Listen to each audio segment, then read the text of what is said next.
profundizando más en la Carpio. La Carpio tiene una complejidad sociológica muy interesante. Solo tiene una única entrada, está rodeada por los 2 ríos más contaminados del país, que es el Torres y el Virilla, y la parte de atrás está el botadero más grande de la gran área metropolitana.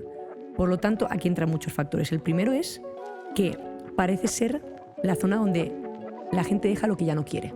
Y eso se habla tanto de la basura como de las personas.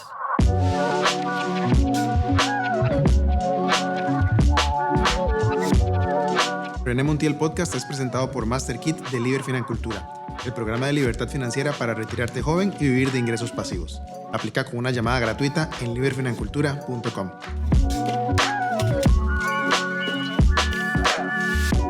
Nuestra invitada de hoy en el podcast es exfutbolista del Atlético de Madrid, además educadora social y fundadora y directora de Fundación Goles, una iniciativa que empodera a mujeres y niñas en la Carpio a través del fútbol. Es una absoluta crack desde España, pero muy tica. Carmen Salleras, ¿cómo estás, Carmen? Buenas, ¿todo bien, René? Súper contenta de estar aquí, lo hemos logrado. Lo hemos logrado. Lo prometido es deuda, o sea que súper contenta de estar aquí contigo. Desde que te conocí yo dije, quiero llevar a Carmen a que me hable de su iniciativa y a que me cuente de la Carpio, porque vos conoces la Carpio 1000 veces más de lo que yo podría conocer la Carpio. Has estado ahí trabajando y conoces muchas historias y has ayudado y también has crecido con tu proyecto allá. Entonces yo quería pues traerte al podcast y me dijiste, lo vamos a lograr y lo hemos logrado. Totalmente. Más bien te iba a decir, justo estaba pensando que voy a tener que pedir que en el DIMEX, el documento de identidad extranjera, me pongan la Carpio. Exacto. Porque de alguna manera ya me siento parte de allí. Total. Y bueno, para dar un poco de contexto, nosotros coincidimos por un proyecto que es una loquera que hacen unos amigos hace años de irse al Mundial por tierra a apoyar a la selección de Costa Rica. Se llama Súbite al Chunche. Y vos sos la más reciente ficha de Súbite al Chunche frente a cámaras, lo cual me encanta porque también sos la primera mujer que está frente a cámaras en Súbite al Chunche. Y a mí me colaron para trabajar con las redes sociales, que hemos estado trabajando con contenidos y todo. Pero antes, como el tema del fútbol, porque al final es tu pasión, fuiste jugadora profesional. ¿Empezaste cuándo? ¿Desde niña? ¿O cómo fue el tema? ¿Fue familiar o fue una cosa más por iniciativa tuya? Bueno, siempre me han gustado los deportes. Ajá. La pobre ilusa de mi mamá me puso en patinaje artístico a hacer coreografías con faldita y todo. Yo ahí ya le dije con 5 o 6 años, muy bien el patinaje artístico, quiero jugar a hockey, dame ahí un stick para correr y para repartir el juego. Y luego llegó un momento en el que hacía hockey, judo y fútbol sala en el colegio. Y como el fútbol se me daba muy bien, me acuerdo un día, yo era súper pequeña, tenía creo que 11 años, pasó un padre de familia por allí que tenía a otra hija mayor que yo jugando en un equipo de fútbol femenino y como que me ofrecieron ficharme. Y ahí ya sí tuve que ir dejando el hockey, el judo, todo el resto de deportes porque el fútbol me enamoró. Wow. Me enamoró, me acuerdo que estuve 2 años jugando primero con niños, porque aún no había equipos femeninos a partir de los 13, y yo me acuerdo que con 13 años mi capitana tenía 32, por ejemplo, o sea, debuté en segunda división con 14 años recién cumplidos. Claro. Y en cuanto a de dónde me viene esto, ni mi padre sabe darle una bola, mi mamá tampoco, mi hermano un poquito como tú ahí, de nivel. Sí, tengo que aflojar caderas un poco. Vamos a practicar estos meses en Medio Oriente. Ahí me enseñarás. Y es muy lindo porque creo que me viene del meu padrí, que es mi abuelo en catalán, que es el papá de mi mamá, y él era súper culé del Barça. Ok, él sí era fan del fútbol. Es más, él jugó en el Balaguer, que es el pueblo de donde es de Cataluña, y en un partido de Copa del Rey, el Balaguer estaba en tercera división y le ganó el Barça. Wow. Un campeonato, la Copa del Rey, claro, que juegan equipos de tercera, de segunda vez. Es una belleza de campeonato por eso mismo, porque coinciden todos los equipos. Y porque todo puede pasar. Todo puede pasar. Exacto. Y como que creo que eso se quedó en mí. Yo me acuerdo cuando en las Navidades iba a Cataluña a ver a la familia de mi mamá y veía los partidos del Barça, amb el meu padrí. Y era una conexión increíble que el resto de la familia se iba para no escuchar al meu padrí insultando a los árbitros y yo ahí al lado con él. Y creo que ahí empezó todo. También generó un vínculo muy lindo con mi papá, porque mi papá me acompañaba a los partidos y mi papá no sabe ni lo que es un fuera de juego a día de hoy, yo creo. Ya si le hablas del bar, el único que cree que es el bar es donde va a tomar la cervecita, aunque él no toma, la verdad. Exacto. Y él me acompañaba siempre. Y como le gusta mucho la fotografía, me tomaba las fotos a mí y a todas las del equipo. Y luego todas mis compañeras de fútbol han tenido como fotos súper lindas Claro. de nuestros equipos, gracias a mi padre que me acompañaba allí. Tienen un registro de toda su Total. historia futbolística. Total. Y tengo que agradecer mucho, y esto creo que no soy consciente hasta el día de hoy, de cómo mi papá era de los pocos que iba y disfrutaba del fútbol sin insultar a nadie y sin presionar a nadie, sin hablar mal del entrenador o entrenadora, Claro. árbitro, equipo contrario. Y es algo que creo que ahora con 29 años valoro mucho y es de los valores que él me ha ido enseñando. Disfrutar el deporte Exacto, de y de una manera, manera- muy sana, exacto. muy presente, ¿no? Sí. ¿Verdad? Y sin enojos, sin esas emociones Total. que pueden ser tan destructivas. Total. ¿verdad? Más bien, a día de hoy, en este momento, en esta mesa, por eso hasta se me ponen brillantes los ojos, creo que me doy cuenta que hasta goles, la fundación, tiene un 0,01% de mi papá en cuanto a que él me enseñó eso desde el silencio. Es decir, no diciéndome, Karma, yo hago así porque me parece que eso está feo, yo me comporto así. No, no, él simplemente se comportaba así. Yo creo que fui absorbiendo eso desde una adolescencia que yo tuve bastante compleja y bastante loca, y creo que mi padre me dio bastante serenidad en esos puntos en los que yo veía a otros padres de familia y yo sentía vergüenza ajena. Claro. Y también veía actitudes en mis compañeras que probablemente venían de actitudes que veían en casa y que por suerte yo no tuve, también desde los privilegios que he tenido. Claro. Y es algo que a día de hoy en esta mesa me estoy dando cuenta. O sea que gracias por ello, René. Para eso estamos, para descubrirnos y conocernos más y autoconocernos y conectar. El ejemplo es tan importante. Puedes decir sermones de por vida, pero el ejemplo, lo que ves, se queda de por Sí. vida realmente. Vos naciste en Mallorca, ¿cierto? Sí. Para que nos des un poco de geografía española, ibérica, a los ticos, esto es una isla Sí. importante que es de la región por ahí de Cataluña, hablan catalán, tienen también su idioma mallorquí, Ajá. ¿cierto? O sea, yo he estado haciendo la tarea, ¿no? Bien, bien, pero te tengo que decir que no pertenece a Cataluña. No pertenece, es de esa zona, ¿no? Bueno, está entre lo que es la península ibérica Ajá. y lo que es Italia. Ah, Está ok. en el mar Mediterráneo, entre la península ibérica e Italia, y es un archipiélago que tiene Mallorca, que es la isla mayor, Claro. Menorca, que es la isla un poco menor, Ibiza, Formentera y Cabrera. Claro, y son islas importantes. Es una preciosidad. Claro. Que no me escuchen los de las Islas Canarias, Ajá. pero son las mejores islas de España. Pues ahí está, ya firmado. Y hay una relación con Cataluña, por eso sos fan del Barça, tu abuelo también era fan del Barça, por esto, ¿no? Sí, bueno, mi madre es catalana, toda la parte Ok. de mi madre es catalana, la parte de mi padre mallorquina, y ahí en Mallorca hablamos un dialecto del catalán que es el mallorquín. Y siempre ha habido como mucha amistad con Cataluña, pero bueno, también sabemos todo el legado histórico que nos ha dejado la guerra civil, la Claro. dictadura, por lo tanto hay ciertos quiebres en España que yo amo como país, pero a veces me alejan de ciertos pensamientos un poquito como arraigados y dictatoriales a todo lo que pasó. Bueno, Claro. hablando del meu padrí, de mi abuelo, él estuvo en el ejército de los rojos, Claro. en el ejército Las boinas republicano, rojas. sí, luchando contra Franco. Claro. Por lo tanto, creo que todas estas pequeñas cositas de la historia se van quedando dentro de una y hay que saber sacar la luz y apartar lo que sean las sombras de ello. Absolutamente. En la adolescencia ya estabas jugando en tercera división. Bueno, en segunda. Segunda. En segunda, sí.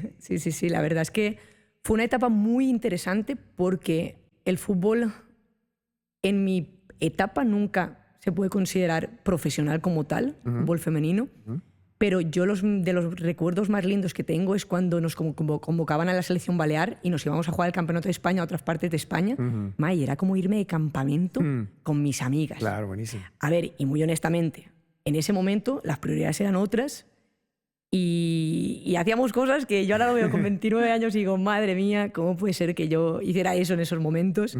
Pero creo que es parte de la historia y es parte de haber hecho eso en esa adolescencia, me permite entender actitudes de, por ejemplo, las jugadoras que ahora tenemos en Fundación Goles, Claro. que también están en procesos cercanos de coqueteo, tonteo con drogas, de fiesta, de un montón de interseccionalidades que luego podemos profundizar y que como yo estuve cerquita de eso, pude como ver cómo abordarlo. También tengo compañeras pues, que por el camino se quedaron con una amistad que acabó siendo la pérdida de sus vidas en cuanto a temas de drogas. Claro.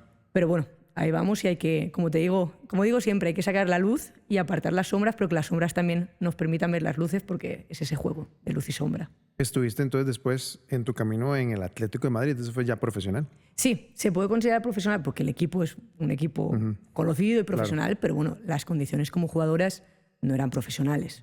Sí, se nos pedía, Claro, se piden resultados y se exige, pero no se da en las mismas condiciones. Sí, y es parte del camino. Es decir, yo creo que he puesto mi granito de arena en que ahora, por ejemplo, compañeras que jugaron conmigo jueguen mundiales, levanten Champions League. Yo tengo el honor de decir que la que acaba de levantar el segundo Balón de Oro, que en su carrera consecutivamente, que es Alexia Putellas, yo jugué contra ella con 14, 13 años y es algo que a mí se me enorgullece un montón cuando lo digo. Es decir, tengo amigas y conocidas que son futbolistas profesionales, y esto es su trabajo, y que no tienen que tener otro trabajo aparte, que además tienen que recuperarse de lesiones, sobrecargas mentales y físicas para jugar. Y lo digo siempre, en el momento en que las jugadoras puedan dedicarse a jugar, el nivel del fútbol femenino va a crecer muchísimo más, como está en Estados Unidos, por ejemplo. Exacto, como está creciendo ahorita. Y vos estuviste como un poco en esa curva donde empieza a cambiar las cosas un poco. ¿Y en qué momento decides venir a Costa Rica? Wow, ya terminando... ¿Conocías o fue por el proyecto? Bueno, fue una casualidad total. ¿Casualidad? Te cuento, ya entrando en confianza y ahora que nadie nos escucha. Mi segunda carrera, la primera es Publicidad y Relaciones Públicas. Gané un concurso muy importante de jóvenes creativos y el premio era empezar a trabajar en una agencia muy top. Crisis existencial total. De repente llego a una agencia de publicidad y siento que salgo de trabajar a las 2, 3 de la madrugada para unas marcas que realmente ni me van ni me vienen, y que toda la parte de creatividad, que creo que se me da muy bien, no sentía que estuviera pues con una finalidad que a mí me llenara. Y ojo, no quiero satanizar las agencias de publicidad, ni las empresas, ni las marcas, para nada, simplemente hablo de mi subjetividad y no me llenaba. Y ahí crisis existencial total, conocí a la que era en ese momento, fue durante unos años mi pareja, Paula, y ella es psicóloga y como que me empezó a hablar de toda la rama social, y a mí siempre me había llamado mucho la atención psicología. Pero cuando descubrí educación social, que es un intermedio entre psicología y trabajo social, me estalló la jupa, como decís aquí. Y la pasantía de final de carrera y la tesis la vine a hacer a Costa Rica, haciendo como un acuerdo con una fundación, aquí también en la Carpio, que se llama Fundación Sifais, y les propuse el proyecto, que era un proyecto que usaba el fútbol para hablar de derechos humanos con las mujeres en zonas vulnerabilizadas, y de eso consistió mi tesis, y me dijeron, ven para acá. Wow. Y fue tu primera vez en Costa Rica, ¿no habías venido nunca antes?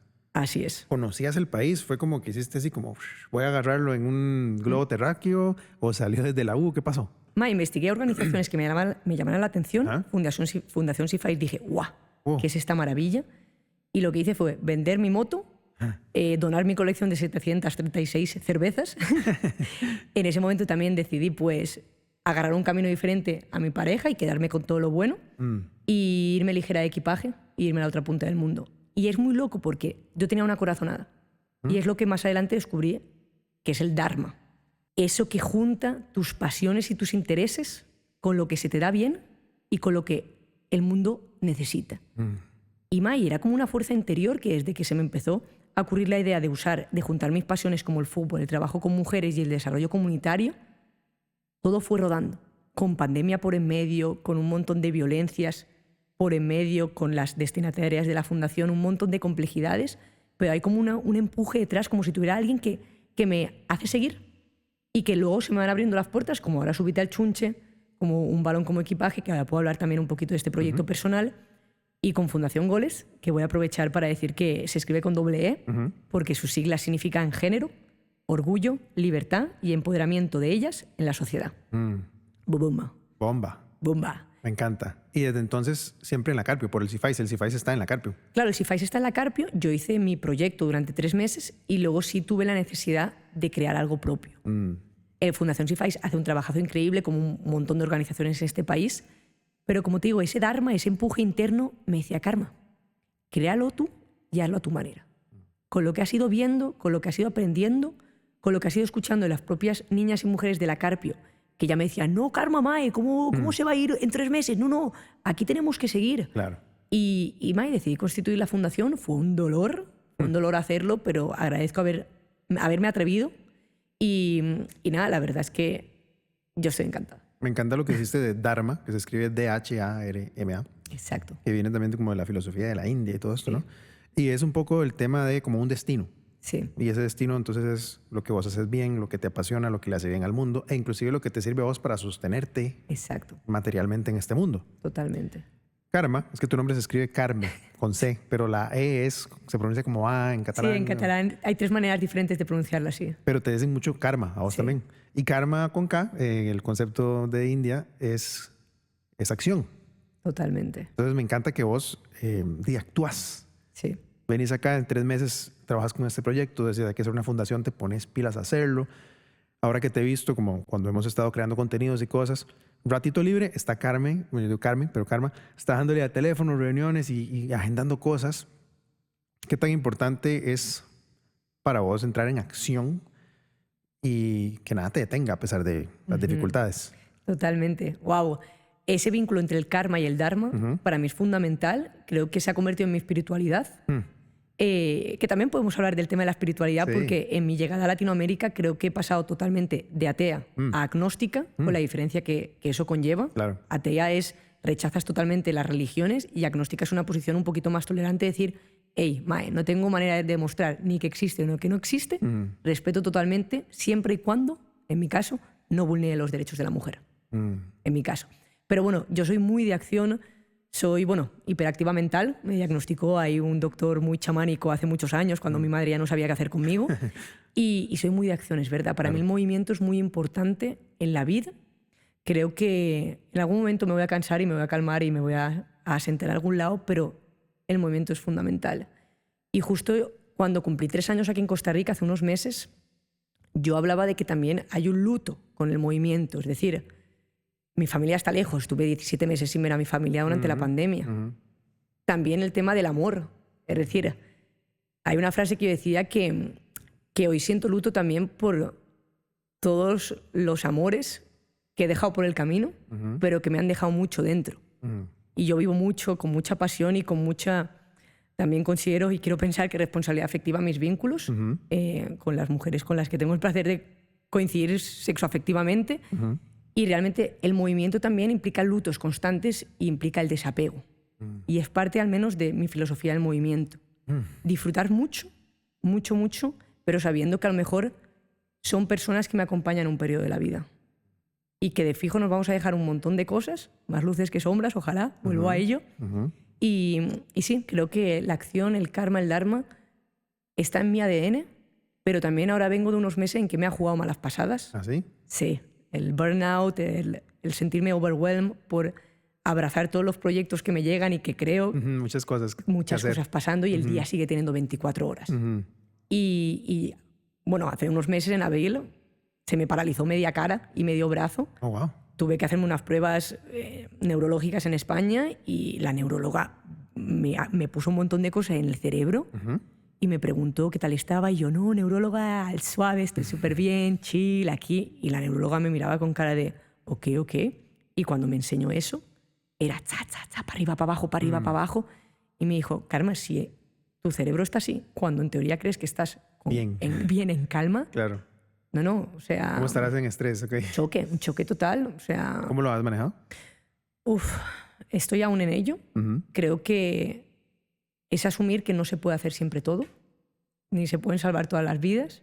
Más bien, parte de la filosofía de Goles es que no salvamos la vida de nadie, sino que co-creamos las herramientas para salvar nuestras propias vidas y generar esa autonomía como niñas, como mujeres, en espacios vulnerabilizados, a través del fútbol, y llevar eso a las casas, a los centros educativos, a los centros laborales y a la calle, y sin depender de nadie, sin asistencialismos.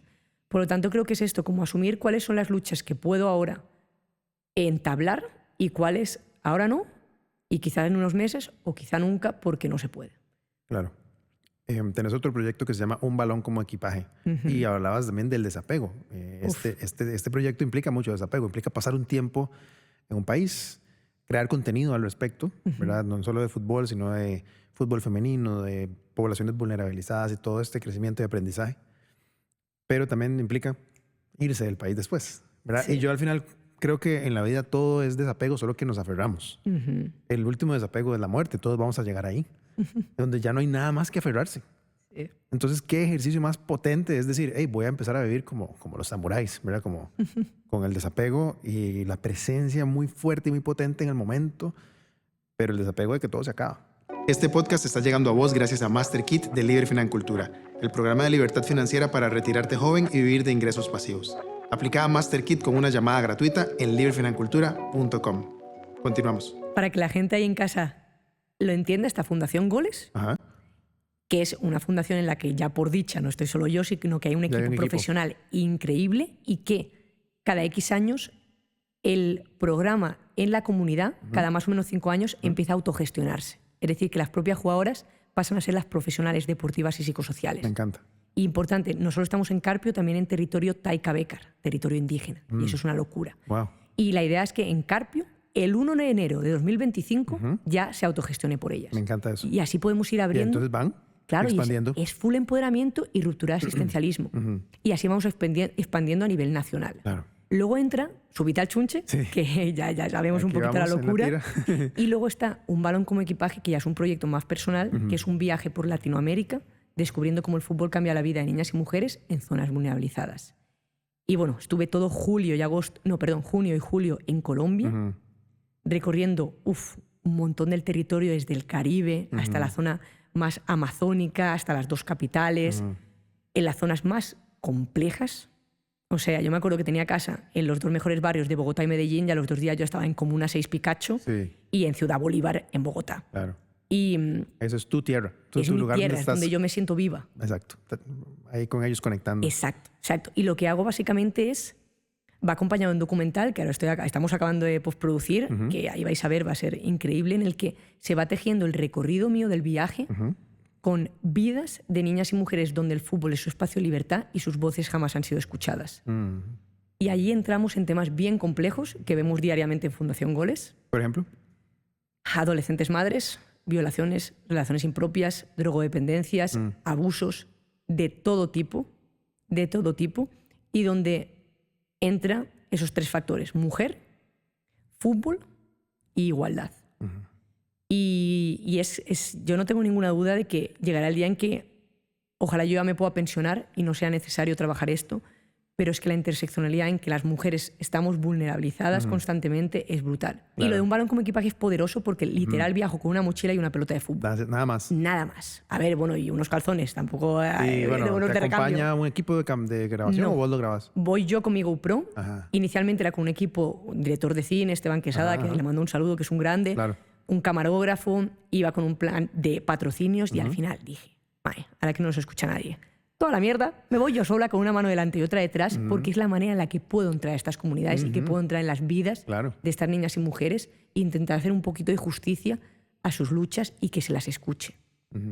Y agradezco un montón a toda la gente que me quería apoyar y que me sigue apoyando, pero realmente es algo que tengo que hacer yo sola y tengo que asumir esos riesgos, porque Un balón como equipaje también entra el hecho de mujer sola por Latinoamérica con un balón como equipaje. Wow. Y en situaciones, en Medellín, en el Guaviare, en Ciénaga, hubo momentos en que yo decía, yo no salgo de aquí. Pero es lo que implica también. Y no por ir a buscar el riesgo por puro morbo, no, sino porque es la manera en la que se puede plasmar que aún hay una gran brecha de desigualdad en el mundo. Sí. No solo por ser mujer, sino por ser mujer también en zona vulnerabilizada. Claro. Y eso, René, es una locura. Una locura y cuando salga la película, vais a escuchar unos relatos que cuando, después de ver esa película, si aún hay alguien que crea que hay una igualdad real entre géneros, que me pegue una llamadita y lo dialogamos, porque es complejo. Es complejo y más países como Colombia, Costa Rica sí, tenemos muchos privilegios, pero bueno, que vengan para la Carpio y hablamos de privilegios. Vamos para la Carpio entonces. ¿Cómo es la Carpio, Carmen? ¿Cómo lo has vivido durante 3 años? Bueno, la Carpio tiene un estigma total, en parte por los medios de comunicación. Zafarrancho en la Carpio, balacera, invasión, un montón de cosas que yo por dicha no quise leer cuando llegué allí. Es más, me acuerdo el primer día que llegué a la Carpio, que me bajé de la parada del bus, yo ya estaba alucinando, rollo, esto está potente, y me acuerdo que llegué a Fundación Sifais y cuando me vieron llegar, una de las directoras me dijo, Carmen, pero le dije que me avisara y yo la iba a recoger, ay, está bien. Y yo, estoy súper bien, tranquilidad, y como que ni se me permitía llegar sola, y yo dije, yo no aviso a nadie, entro sola porque lo quiero ver cómo es, y realmente hay muchas complejidades, muchas, como en todos lados. Ahí se juntan muchos aspectos que ahora podemos desmenuzar un poquito más. Claro. Pero yo te digo que en la Carpio nunca me ha pasado nada.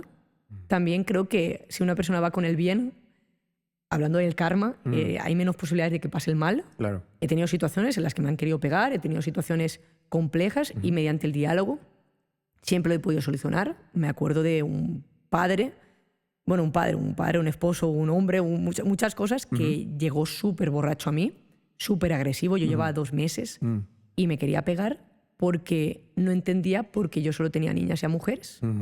Y yo, cuando me vino a pegar, lo que le dije es: mae, sentémonos y hablemos. Como que de repente se me quedó así, rollo, wow, se sentó conmigo. Y yo le pregunté: compañero, ¿cuántos equipos de fútbol aquí en la Carpio tiene tu hijo para jugar? El de Hugo, el de Pepito, el de Juanito, hasta yo lo puedo entrenar. Perfecto. ¿Cuántos equipos de fútbol tiene tu hija aquí para poder jugar? Ninguno. Y yo, ahí ya tiene la respuesta. El tuyo. El momento, exacto. El momento en el que esté 50-50, 50-50, ahí ya avanzaremos en conjunto. Claro. Y ojalá que llegara ahí. Y ojalá, ojalá. Por lo tanto, profundizando más en la Carpio. La Carpio tiene una complejidad sociológica muy interesante. Solo tiene una única entrada, está rodeada por los 2 ríos más contaminados del país, que es el Torres y el Virilla, y la parte de atrás está el botadero más grande de la gran área metropolitana. Por lo tanto, aquí entran muchos factores. El primero es que parece ser la zona donde la gente deja lo que ya no quiere. Y eso se habla tanto de la basura como de las personas.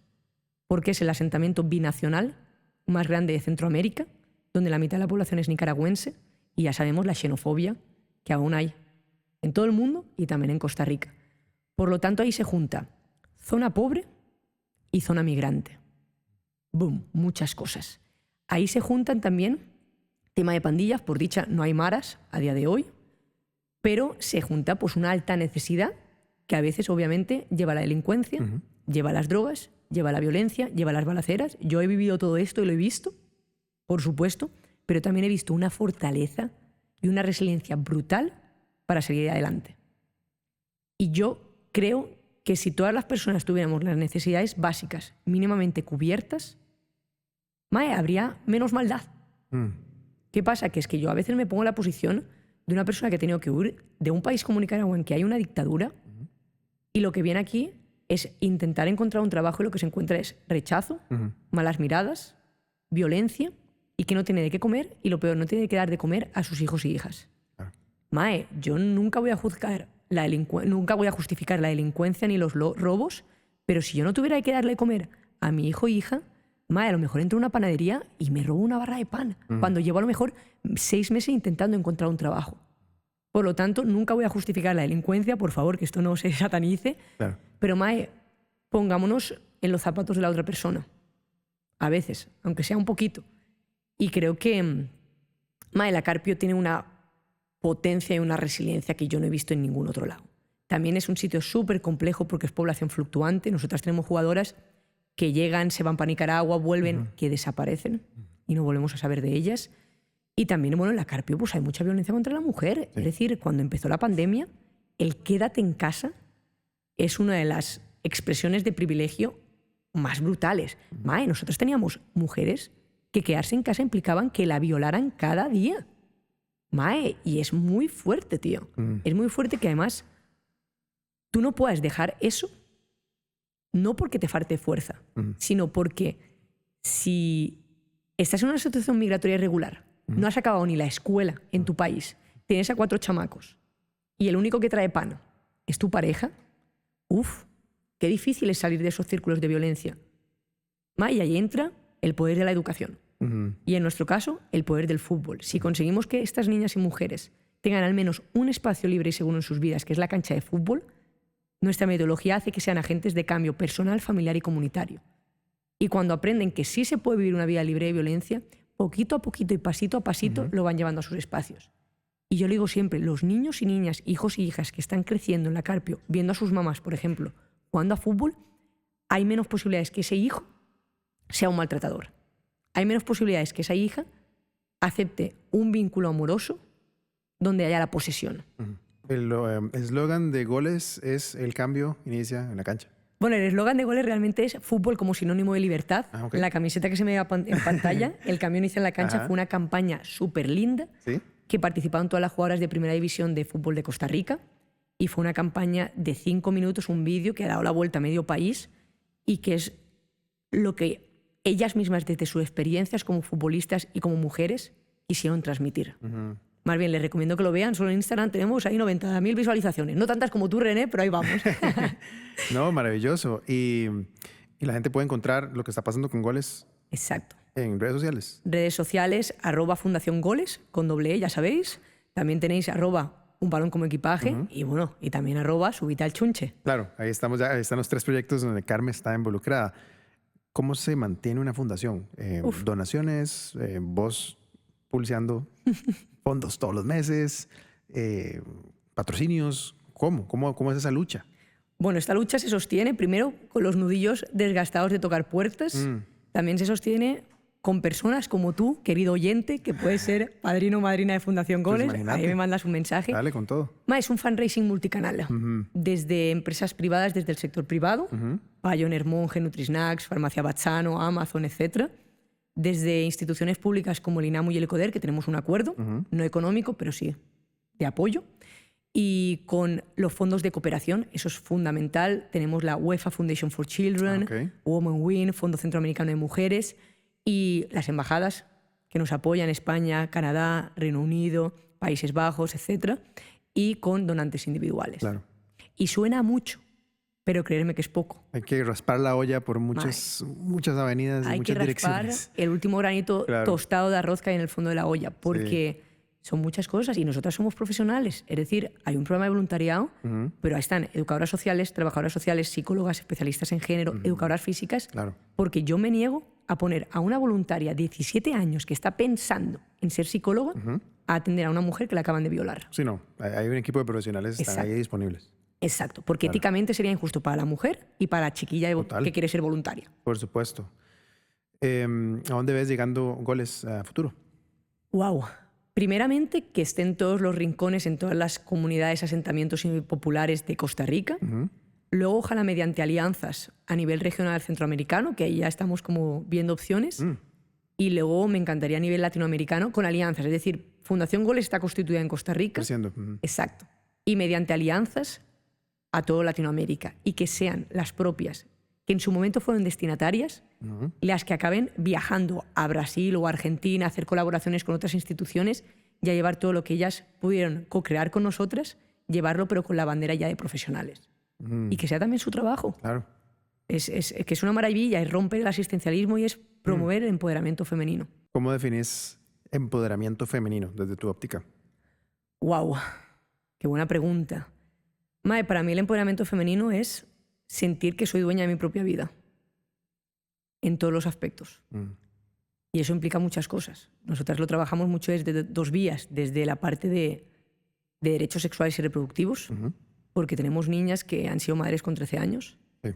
Y ahora tenemos que empezar a medir un KPI que demuestre cómo ha descendido totalmente el índice de adolescentes madres a las jugadoras que han entrado a Goles desde hace X tiempo. Más bien, a nivel nacional, salió un estudio hace una semana de cómo se ha reducido el nivel de adolescentes madres y sabemos que Goles es parte de esto.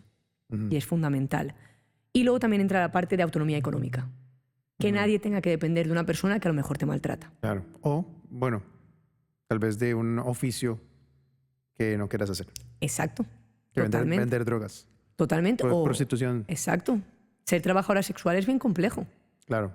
Y obviamente todas tenemos que comer. Y te obligan. A veces te obligan. A veces desde la adolescencia inclusive. Sí. ¿Verdad? En estos círculos. Bueno, tenemos compañeras, jugadoras que efectivamente desde unas edades muy tempranas su propia familia ha vendido su cuerpo. Sí. Y la han prostituido. La Carpio nace como lo que llaman en Costa Rica un precario. Sí, es lo que se llama una invasión. Mucha gente le llama asentamiento informal. Yo creo que informales somos todos en algún aspecto de nuestra vida. Sí. Yo prefiero llamarlo asentamiento popular. Y bueno, la Carpio nace en el 1993, justo el año en que yo nací, casualidades de la vida, por una toma de terreno de personas que querían salir adelante. Y creo que sigue siendo una zona en la que las personas quieren salir adelante. Y creo que es importante que esas vidas más sean escuchadas, obviamente dando herramientas, dando oportunidades para que el delito no sea parte de la supervivencia y obviamente ahí interseccionalmente que las mujeres podamos ser libres y, como te decía, autónomas de nuestra propia vida, dueñas de nuestra propia vida. Igual que los hombres también, igual que todas las personas. Simplemente estamos años luz de esto. A veces se nos olvida que el machismo afecta a todos. Exacto. Es más, justo antes hablando contigo hay una frase que me gusta mucho, una feminista que dice: los hombres también son víctimas porque desde que nacéis se os encierra en una jaula muy pequeña llamada masculinidad. Es decir, obviamente en diferente medida, pero los hombres también, cuando podamos aniquilar el heteropatriarcado, creo que vais a ser más libres también. ¿Cómo definís masculinidad? Wow. Masculinidad. ¿Cómo lo ves? Para mí, el patriarcado reprime a los hombres y oprime a las mujeres. Por lo tanto, a mí me encantaría que todas las personas pudiéramos tener las energías que se han considerado masculinas y femeninas en nuestra propia medida y como queramos sentirlas. Creo que la masculinidad viene mucho de un tener que producir, tener que sostener una familia, tener que traer plata a la casa, tener como... Hay cosas que realmente también nos cargan. ¿Qué pasa? Que también en el tema de las relaciones amorosas, entra el tema de la posesión, el tema de la cosificación del cuerpo de la mujer, el tema de yo soy el hombre, ella me pertenece, y si no, escuchamos canciones de Romeo Santos, como Tú eres mía. Y son un montón de cosas que yo ahora confío en la nueva generación. Yo tengo un montón de amigos, te incluyo en ello, bienvenido al club de mis amigos, que siento que se deconstruyen constantemente y estamos en constante aprendizaje. Yo intento también como llevar un feminismo muy lúdico, educativo, asertivo y cero violento, para que realmente los hombres os sintáis aliados feministas de la lucha. De nada sirve apartaros totalmente, pero que sepáis que esa lucha la tenemos que liderar nosotras. Claro. Si no, es como si yo, mujer blanca, europea y occidental, liderara la lucha contra el racismo. No tendría lógica. Sí, total. Pero sí puedo estar en quinta, sexta fila, en la manifestación contra la xenofobia, apoyando a mis compañeras negras, asiáticas, latinas, pero nunca en primera fila. Sí, y lo mismo, pues, os invito a todos los hombres y niños a que seáis parte de eso, que no os sintáis excluidos, pero que también nos dejéis como liderar nuestra voz en esto. Y yo sé que tú lo haces muy bien. Quiero que vayamos cerrando con un juego que me encanta. Uy, a ver. Es asociación de palabras. Ok. Yo le tiro una palabra y usted me responde lo primero que se le ocurre. Wow. Es más, puede ser una frase, puede ser un nombre, puede ser una persona. Ok. Y usted nada más me la devuelve como un ping-pong.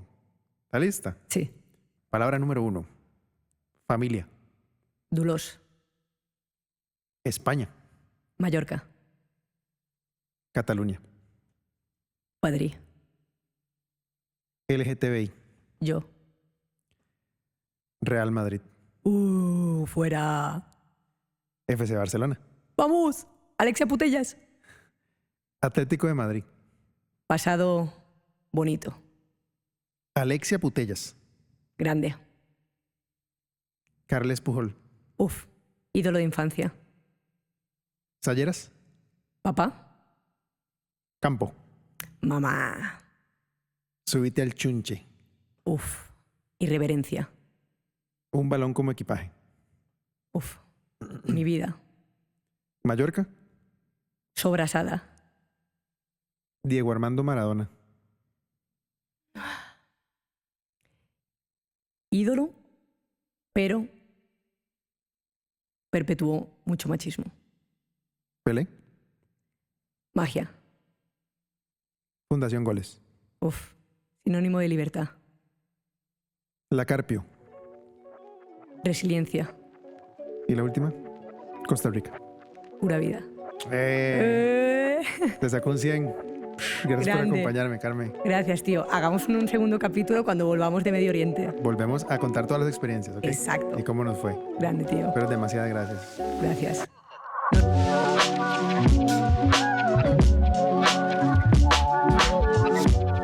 René Montiel Podcast llegó a vos gracias a MasterKit de Liber Financultura, donde aprenderás cómo hacer que el dinero trabaje para vos. En MasterKit adquirís la receta probada para alcanzar la libertad financiera. Aplica a MasterKit con una llamada gratuita en liberfinancultura.com.